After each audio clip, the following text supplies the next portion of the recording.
What's up, everybody? It's your favorite fucking whatever. Just out for a morning walk here in lovely Hollywood, California. I couldn't help but notice the pedestrian walkways are likely being paved by retards these days because they seem to have all sorts of fucking levels. But any city employing retards is not anything out of the norm. We just had our first flag since I was out walking. Apparently they thought me doing my usual routine as I walk, juggling my lighter. You'll have to excuse me, I'm a little parched. I am parched. I'm not even going to explain that to you because, yeah. Anyway, I was doing my usual lighter juggling as I do it when I walk. It actually teaches good hand-eye coordination and it gives me something to do. I'm alone a lot, as you can see, probably because everywhere I go, emergency personnel blare their sirens. After the first one passed me, 3 more sirens went off in different directions. Something tells me when that happens, it involves retards from the emergency department. What do we do, ladies and gentlemen, when there are sirens all over emergency personnel? We fucking take out our cameras and tape them. That'll get them to leave lickety fucking retard split. Now another thing. It's been a long mainstay of mine, a bitch, since I occasionally see a grand logic in voicing your opposition to things, especially when our country has genocidal maniacs running it and fucking, retards working for the city.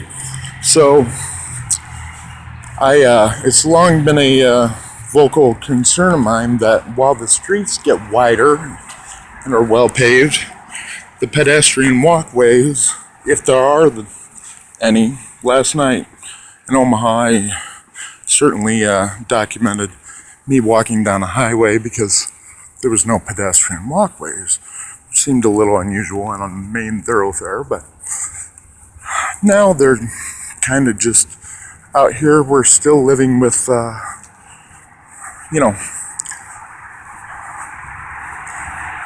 near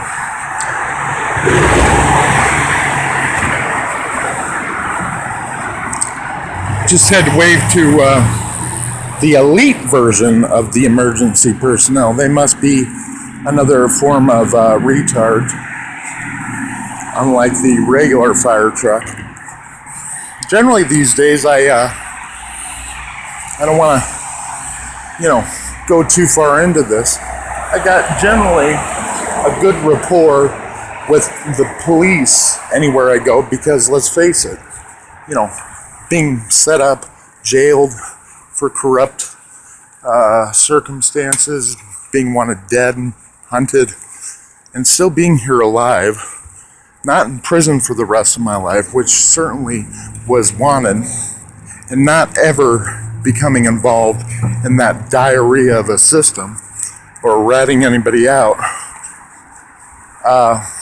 They kind of have all learned that I might be a little eccentric, might be outspoken, but I'm not a fucking maniac.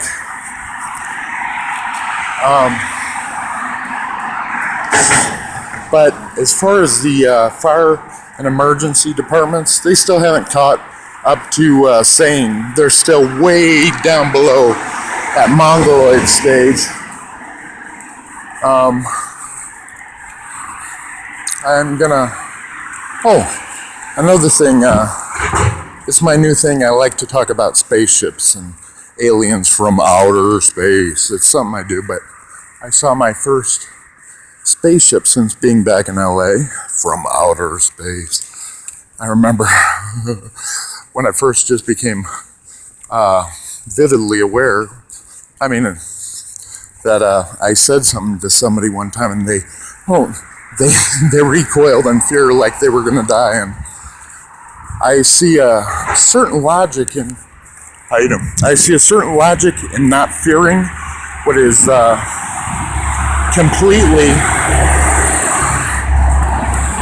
completely known to everybody, and why they make it, who is they? I don't know. Why they make it, people fear talking about it. Well, there's a good reason for that. Fear keeps people, controlled, and not bad, man. So, yeah, just don't be afraid. I love everywhere I go. I'm glad to be Hollywood, LA. But yeah, if I voice concerns about the conditions in the city, it has nothing to do with it. Don't get defensive. Believe me, I've learned plenty of tactics. These being, they improve the things that are wrong. So if I call the emergency personnel fucking retards, or make fun of certain pedestrian walkways, it's not because I am hating LA at all, because there is a reason I flew out here, got 7 nights in a hotel, and yeah, I want to be here. So I'm a friend. Things are a little weird when I'm around. Don't be afraid if I come into the area in a semi-severe to moderate. Material. I've said these so many times. If I come into the area and a moderate to semi-severe weather event happens, don't think anything of it. We'll get through it. Also, if I'm in the area and we are descended upon by lots of loud emergency personnel, again, the last thing you gotta fear is a fucking retard truck a mile away blaring their sirens. Again, if anything like that happens and you feel uncomfortable, take out your fucking camera. They have a tendency to leave. Believe it. That's it. There'll be plenty more fucking to come. I didn't come out here just to play with my tallywhacker, though I do that quite often, as all you voyeur peeps of mine well know. And I already got that done this morning, so seems like the rest of the day I'll probably go around and try and find work. It seems to me Hollywood's probably the perfect place for me. I have interests in music, athletics, acting, writing, entertainment. It's so been my whole life's work to become even better than I am and become an entertainer on a grand scale, or an athlete, or hence me going to wrestling school. I certainly have stepped out of just putting the metaphorical eggs all in one basket, hanging my hopes on being just a professional wrestler. I would be happy to hear literally from any independent pro wrestling organizations or talent, but I've got a myriad of things that I'm going to be looking into. So, yeah, just stay tuned. My life, to wrap it up, this will be succinct, which is unlike me. I said long ago, if I wrote an autobiography, which I wouldn't, the title would be Stranger in Fiction. Why? I'd have to change all the names, places, and situations to protect the innocent. That's everybody. And my life truly is Stranger in Fiction. Now, if you stick with me, you might see things that are stranger in fiction, but don't worry, we'll get through it. It's not the end of the world. Oh yeah, and don't be afraid of the spaceships or aliens from outer space. Thank you.